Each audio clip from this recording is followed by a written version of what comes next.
गर्भसंस्कार व चंद्रग्रहण. श्री स्वामी समर्थ. गर्भस्थ स्त्रीने ग्रहण काळात काढावयाचे नियम. चंद्रग्रहण दिनांक 3 मार्च 2026 म्हणजेच मंगळवारी सकाळपासूनच आहे. तरी ग्रहण लागण्याच्या अगोदरच आदल्या दिवशी तुळशीचे कान तोडून ठेवावे व प्रत्येक खाण्यापिण्याच्या वस्तूमध्ये तुळशीचं एक कान टाकावे, म्हणजे ग्रहण संपल्यानंतर ते वस्तू आपल्याला वापरण्यास सोयीस्कर होईल. चंद्र हा मनाचा कारक ग्रह आहे व सूर्य आत्म्याचा कारक ग्रह आहे.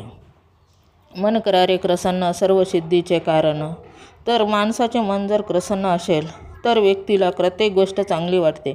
म्हणून गर्भवतीने मनामध्ये कुठलीही शंका कुशंका आणायची नाही. तुम्ही नेहमीसारखे प्रसन्न राहा आणि सकाळपासूनच कडक नियम पाळायची आवश्यकता नाही.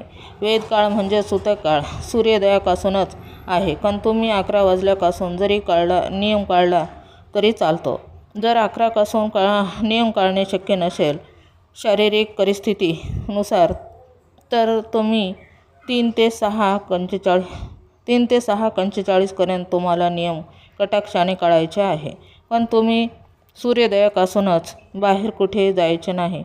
जेवण करणे व पाणी पिणे, मलमूत्र विसर्जन यासाठी जर तुमची प्रकृती चांगली असेल तर 11 ते 7 वाजेपर्यंत तुम्हाला ते शक्य नसेल तर 3 वाजल्यापासून ते 7 वाजेपर्यंत काढलेच पाहिजे. शरीर प्रकृतीप्रमाणे तुम्ही जेवण, पाणी, औषध हे सर्व 3:20 घेऊ शकता. या काळामध्ये सुषुम्ना नाडी चालू होत असते.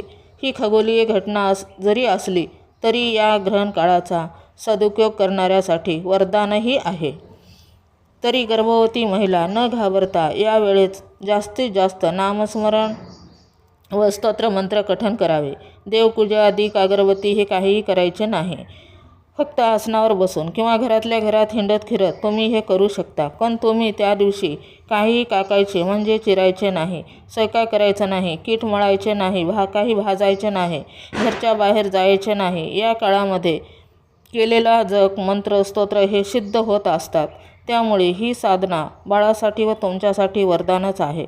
तरी या ग्रहण काळाचा सदुपयोग करा व ग्रहण संपल्याबरोबर पंचगव्याने स्नान करा. पंचगव्य म्हणजे गाईचे शेण, गाईचे गोमूत्र, गाईचे तूप, गाईचे दूध, गाईचे दही व देवघरातील अगरबत्तीची विभूती डाव्या हातामध्ये घ्यावे व वर उजवा हात ठेवून 24 वेळा गायत्री मंत्र म्हणावा व संपूर्ण शरीराला हे पंचगव्य लावून गंधद्वारां दुराधर्षां नित्यकोष्टां करिष्यिणीं ईश्वरीं सर्वभूतानां ताम्यो खवै श्रियं हा मंत्र म्हणत तुम्ही स्नान करावे. हा मंत्र श्री सुक्तामध्ये आहे. व स्नान झाल्याच्या नंतर तुम्ही पाणी, नाश्ता, जेवण सर्व काही घेऊ शकता.